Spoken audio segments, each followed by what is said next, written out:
I will just introduce Paul. Paul Cilliers is a philosopher. He's in fact a professor of philosophy at the University of Stellenbosch in South Africa. How do you pronounce it? You're quite right. Stellenbosch. Good, excellent. He has, however, unlikely for a professor of philosophy, a degree in electronic engineering. And he has worked as an engineer for more than a decade, which I think brings a wonderful balance there. He teaches cultural philosophy and the philosophy of science, and his research is focused very much on the philosophical implications of complexity theory. So I think what I hope we're going to hear now is very much the philosophical aspect of the issues in front of us. He has also written the Complexity and Postmodernism, Routledge 98. Thank you.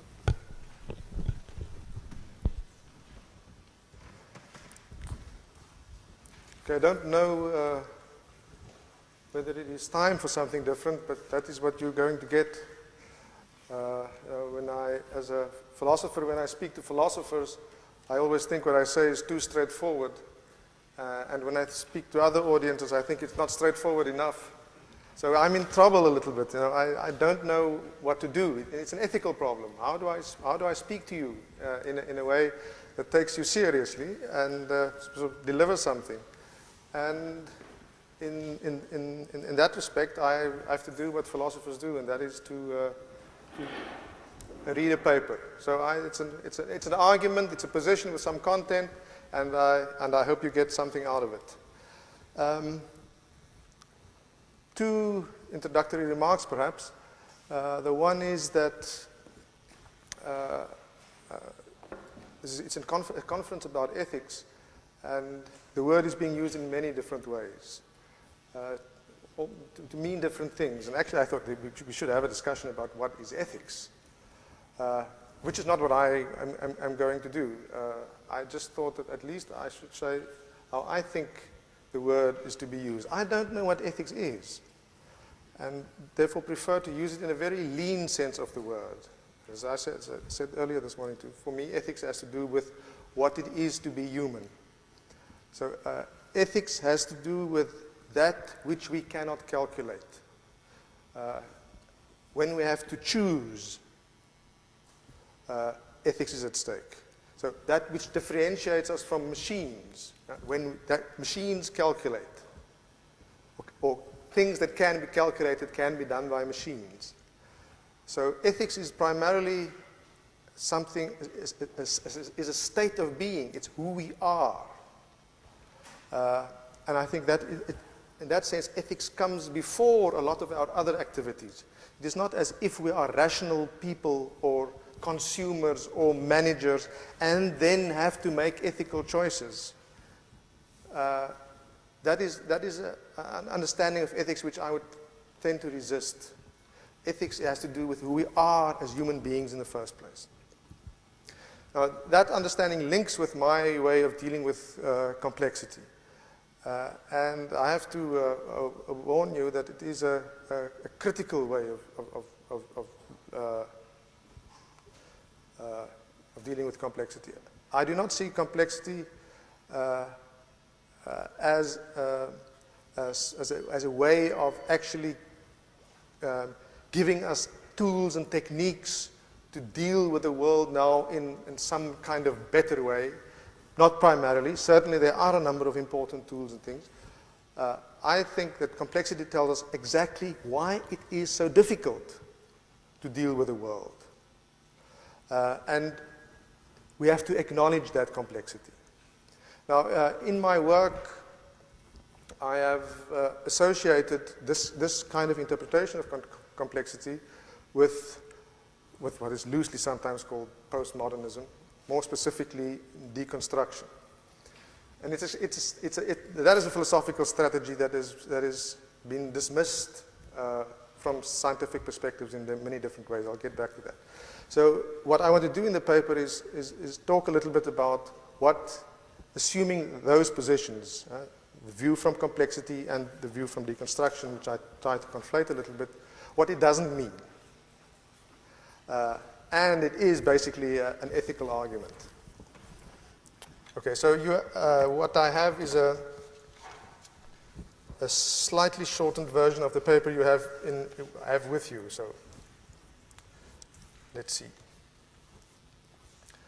The world in which we live seems to be typified more and more by a certain assertiveness.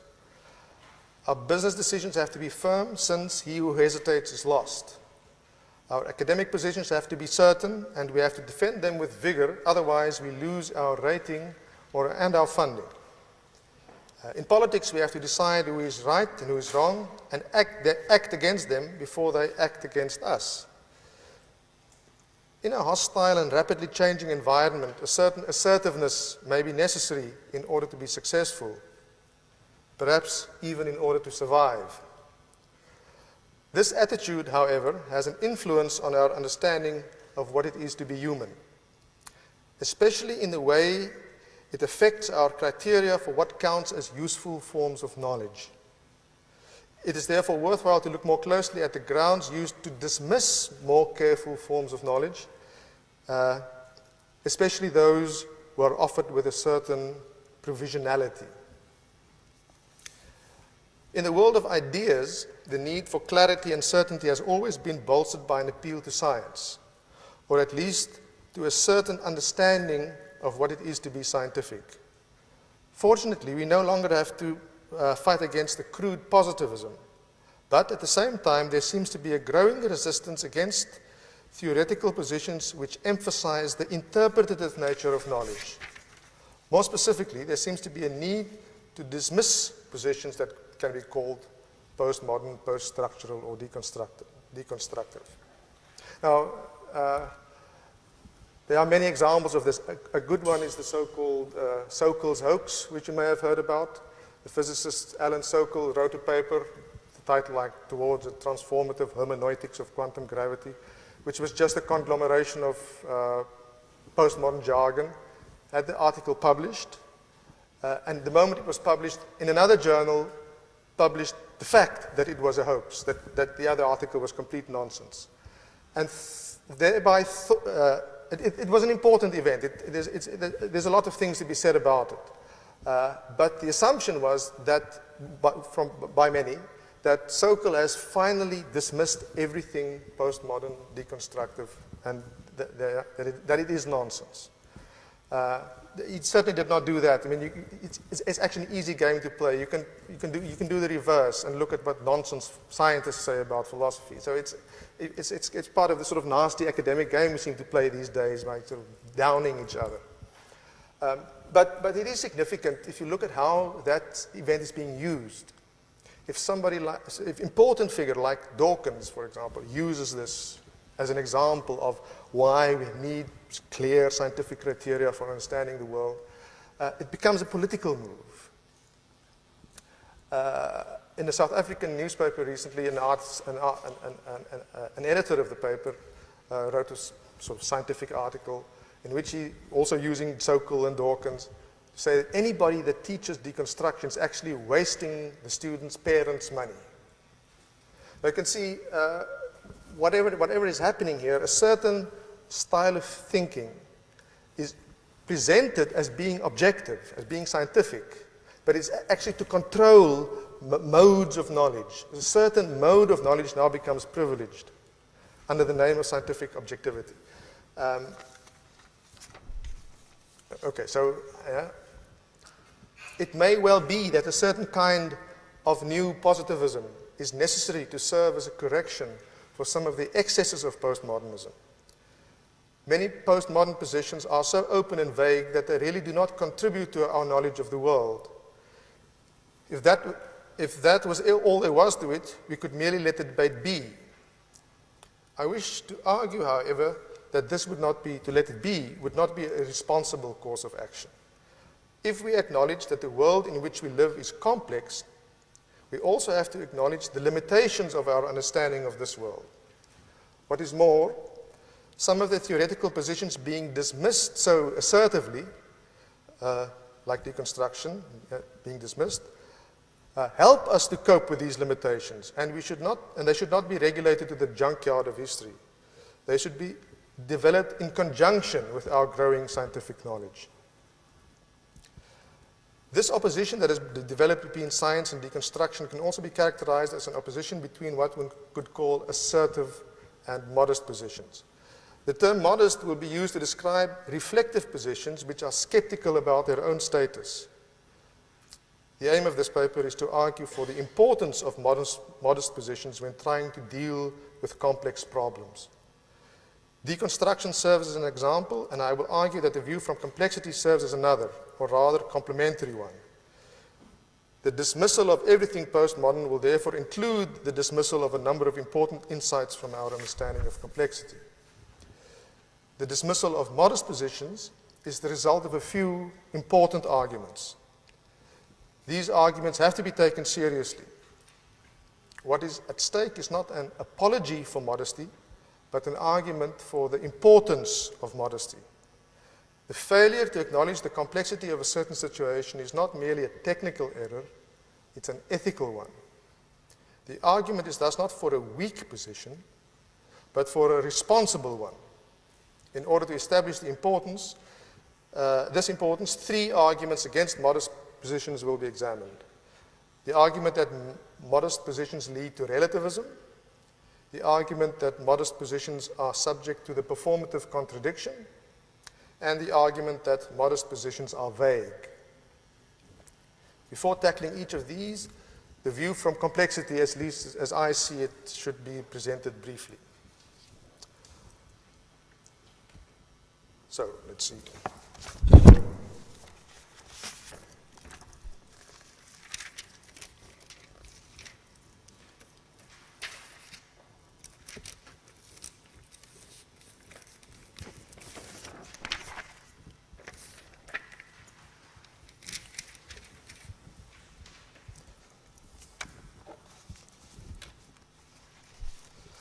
Complex systems can be understood in terms of a large number of components which interact in a nonlinear way. There are many interactions, and although they are certainly not random, they are not symmetrical or regularly patterned.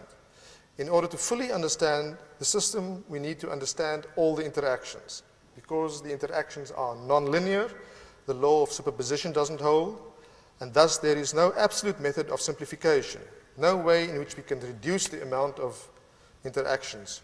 Complexity is incompressible. This has important implications for our knowledge of complex systems.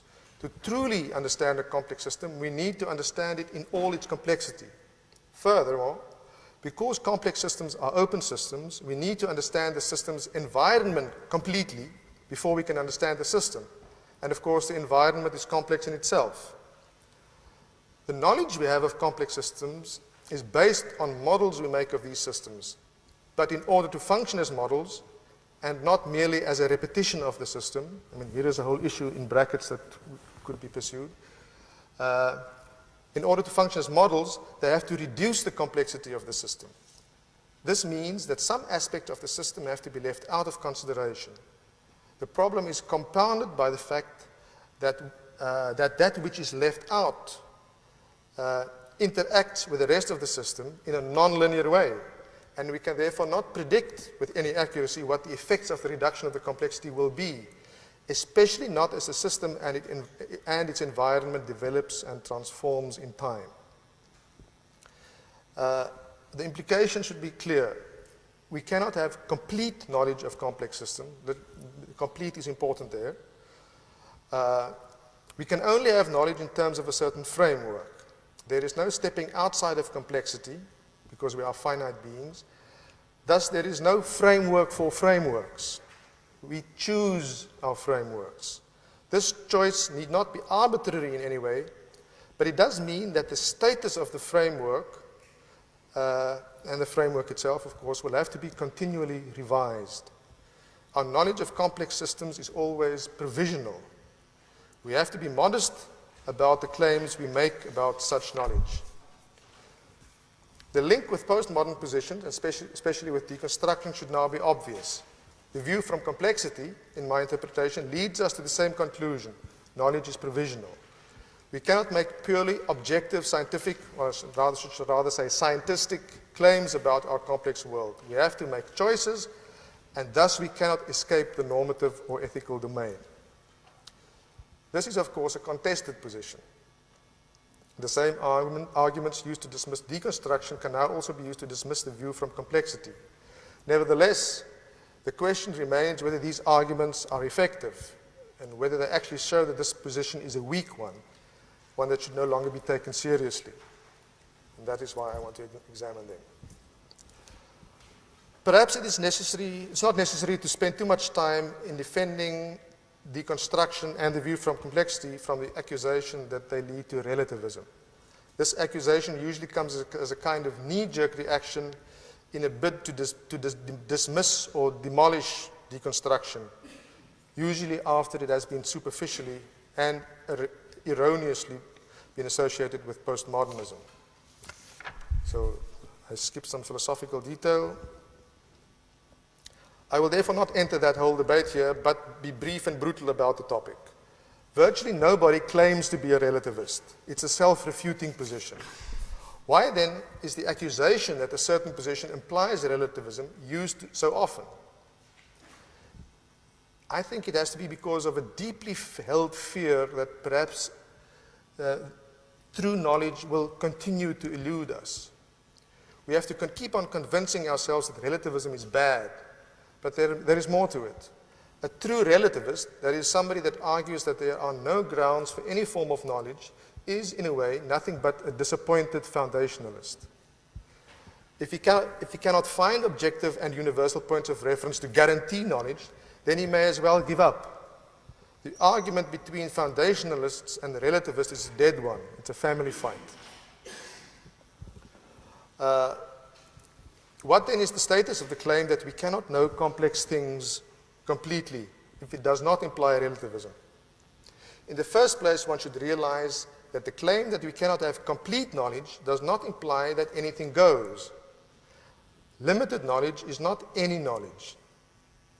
If this were the case, any modest claim, that is, any claim with some provisionality or qualification attached to it, would be relativistic. And that would force us into an arrogant self-assurance. And it is this position that is problematic. I mean, the self-assurance position is problematic, since it forecloses for further investigation. Modest claims are not relativistic and therefore weak. They become an invitation to continue the process of generating understanding. All right. So let me look next at the so-called performative contradiction.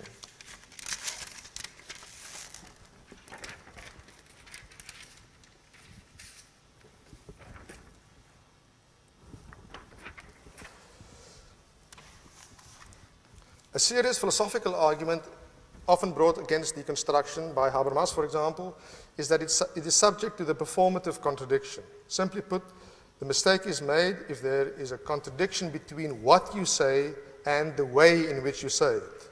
Thus, Habermas claims that when Derrida argues against reason, he has to make use of rational means.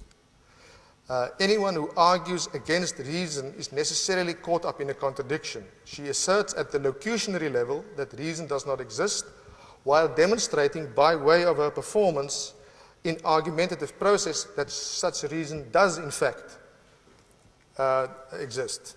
The claim made above that we can never have complete knowledge of complex systems fall into the same trap. It sounds like an absolute statement about complex things, but denies that we can have absolute statements.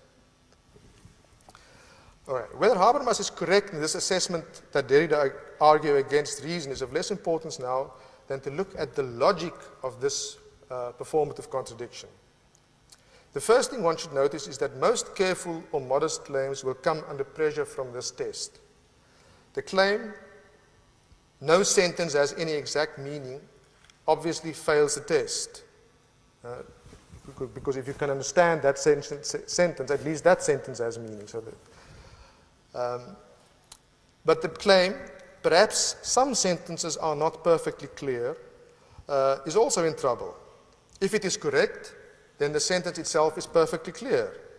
If it is not correct, then perhaps all sentences are clear. The point can be made more explicit by examining what kind of statements would pass the test of the performative contradiction. The claim, when I am rational, I will always be right, passes the test with flying colors. It may not be true, but there is no contradiction between what I am saying and how I am saying it. I am always right, and I'm also right that I am always right, and I can make this claim in an assertive tone.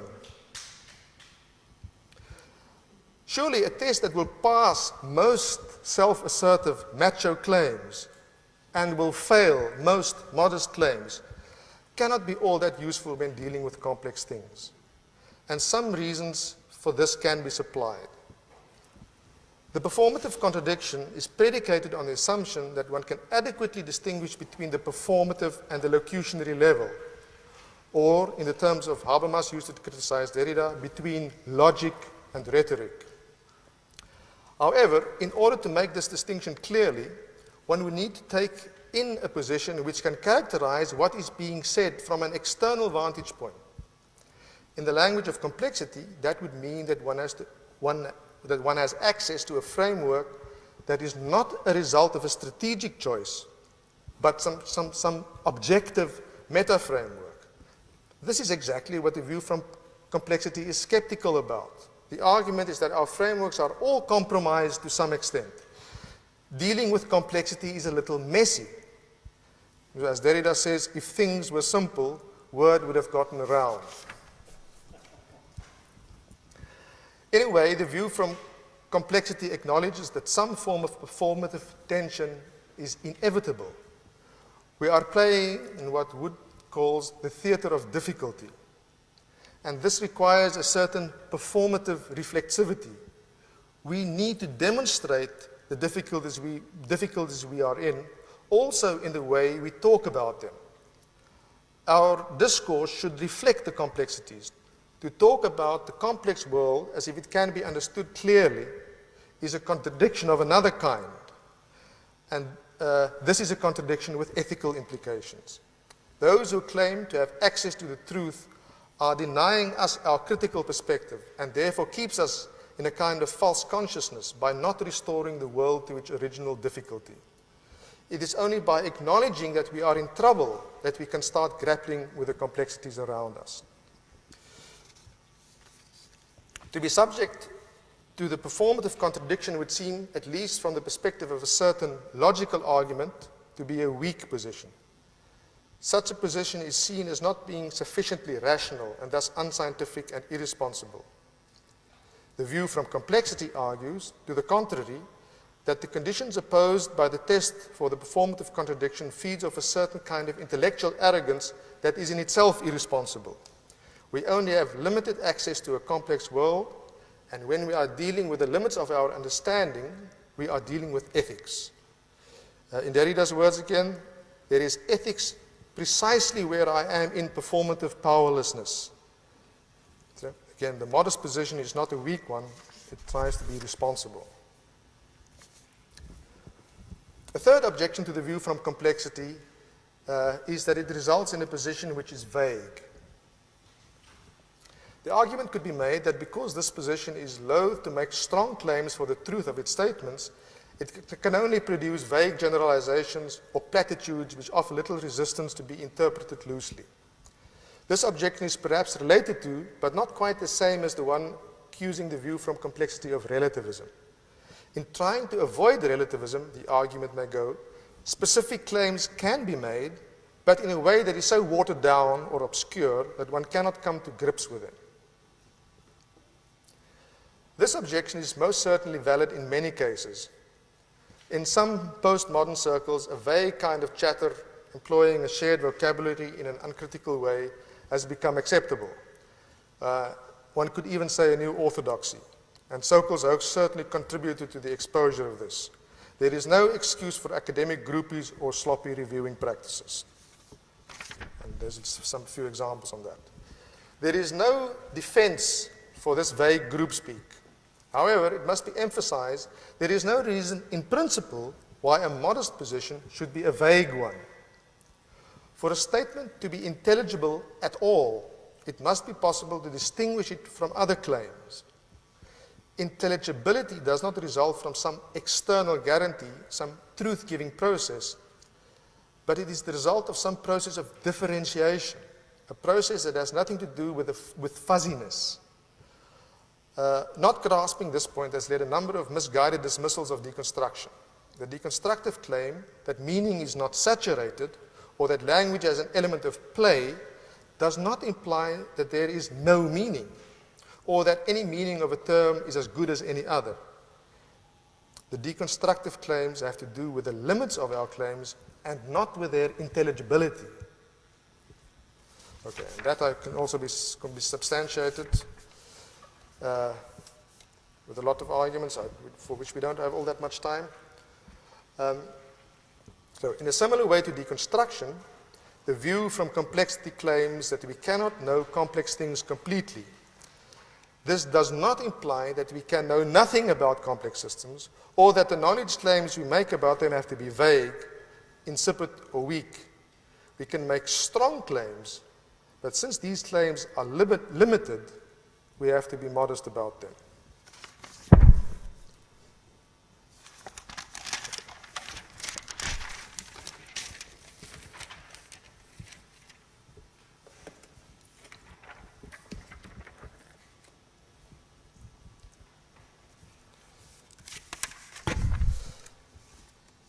So, my position is that when we are dealing with complexity, modest positions are inescapable. This does not mean that this does not imply that they should be relative, vague, or self-contradictory, nor does it apply a reason to cringe in false modesty. We can make clear, testable assertions about complex systems. We can increase the knowledge of a certain system, but this knowledge is limited, and we have to acknowledge these limits. The fact that our knowledge is limited is not a disaster. It is a condition for knowledge. Limits enable knowledge. Without limits, we would have to incorporate life, the universe, and everything into every knowledge claim we make, and that is not possible. Limiting frameworks make it possible to have knowledge in finite time and space.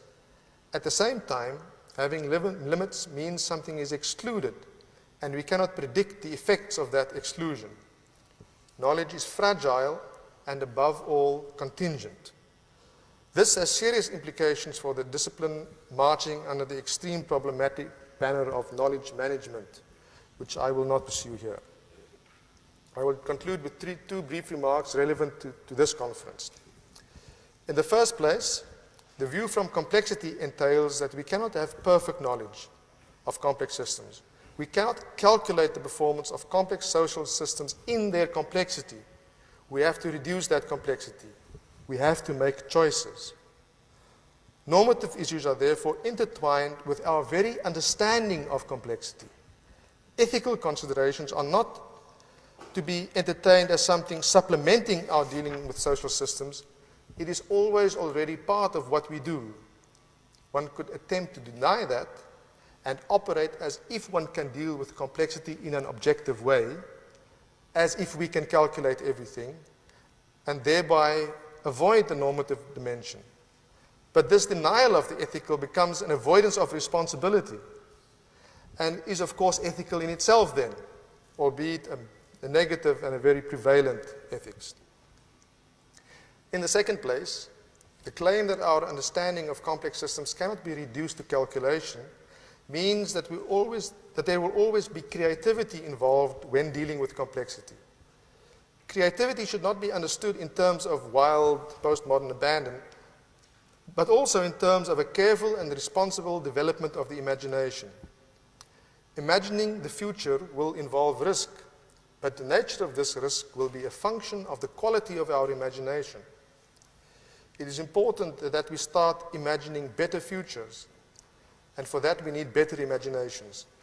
Reading books, listening to music, appreciating art and film is not a form of entertainment to be indulged in after we've done our serious work. These creative activities stimulate the imagination and therefore transform the frameworks we apply when apprehending the world. If we do not foster the creative arts, we will end up in the well-managed dystopia of Brave New World. Allow me to end with an appeal. The view from complexity argues for the necessity of modest positions. In order to open up the possibility of a better future, we need to resist the arrogance of certainty and self-sufficient knowledge. Modesty should not be a capitulation, it should serve as a challenge, but always first as a challenge to ourselves.